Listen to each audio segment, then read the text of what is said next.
We got this, folks. We got this. Ugh, morale is low. We are outside. It's hot. If it's not the air conditioner going off, it's a pesky fly. Anyways, today I will be doing a tutorial on viscosity and value. This has nothing to do with color, so don't worry about that.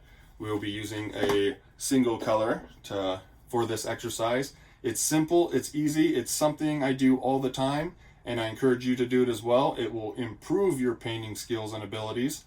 Understanding the medium.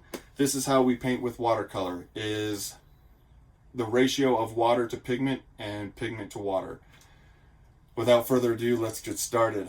All you will need for this exercise is a watercolor sketchbook,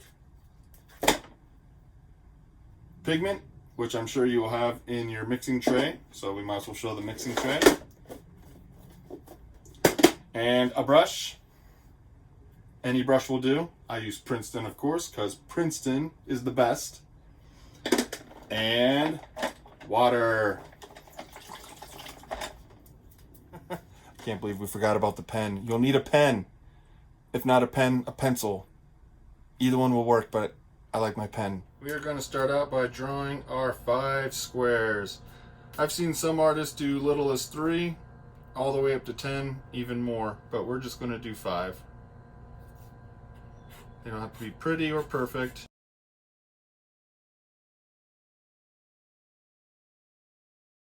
And that will do it. So I'm just going to label these T, being our lightest.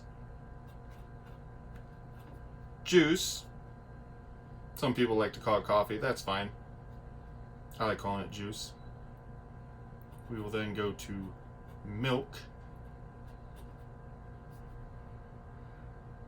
Then cream.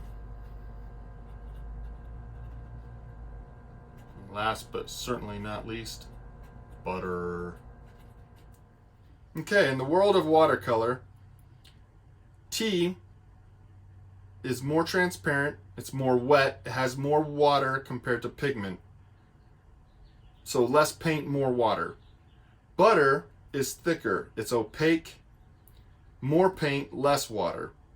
This is wet, this is dry. Of course, everything is wet in watercolor. You gotta use water, but in the terms or in the world of watercolor, this is considered dry, this is considered wet. Transparent, opaque, light, dark. More water, less water. Less pigment, more pigment. So we're just going to work from tea to butter, going from light to dark.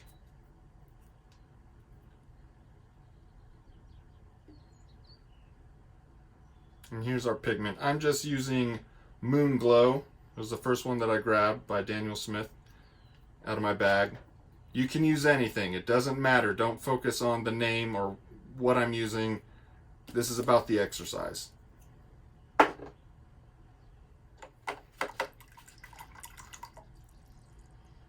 Okay. Thin to thick. And look how much water I'm using. By the way, forgot to include the sponge. The sponge will soak up any excess water that I have. If I have too much water in my brush, I just dab it on my sponge and it takes it off. But look how thin I'm going.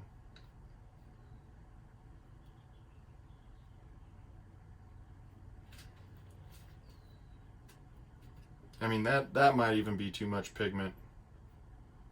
You know, try to go as thin as possible, as with little pigment as possible. Of course, the air conditioner has to kick on. So that's our tea. You know, try being a little neat. Stay in the box. Okay. Let's move on to juice. You know what juice looks like.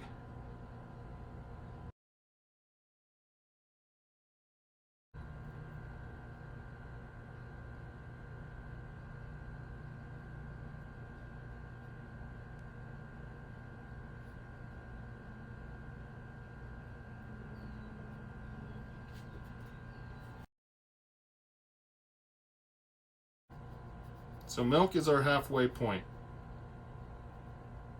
There, that's better. Try and keep it even. See how light that went? Once it dries, watercolor always dries lighter. So that's what we're going for. That's kind of a jump. So that might be too much. But you'll see by the time it gets from tea to butter how dark and thick that's actually going to be. And we are only doing 5 steps. So okay, cream. I mean, look at how dark that already gets. I have hardly any water in there.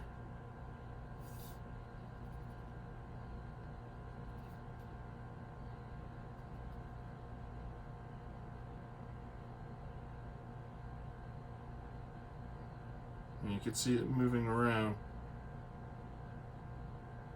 So, I mean, there's hardly any water in there. But butter's pretty much straight pigment. I mean,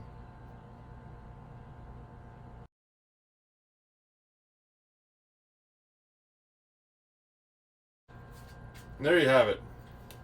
Tea, juice, milk, cream, butter. See how much water I put in here compared to pigment, compared to how much pigment or paint that I put in this one with hardly any water. I mean, my brush is damp.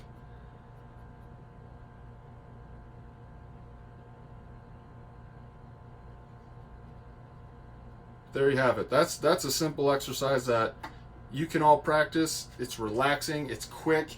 You can do dozens of these before you even start a painting. I actually like doing these before starting a painting because it gets me warmed up. It gets me, you know, in the practice of, okay, how much paint I need compared to water.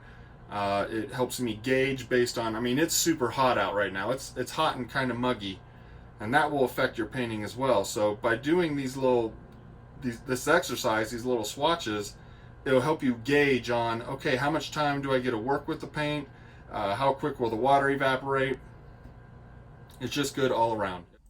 And here's the final result of our swatches. I hope you guys found this useful. Please like and subscribe and share it. I would really appreciate it. Keep those brushes loaded and moving that pigment around. Get me out of here. It's too hot.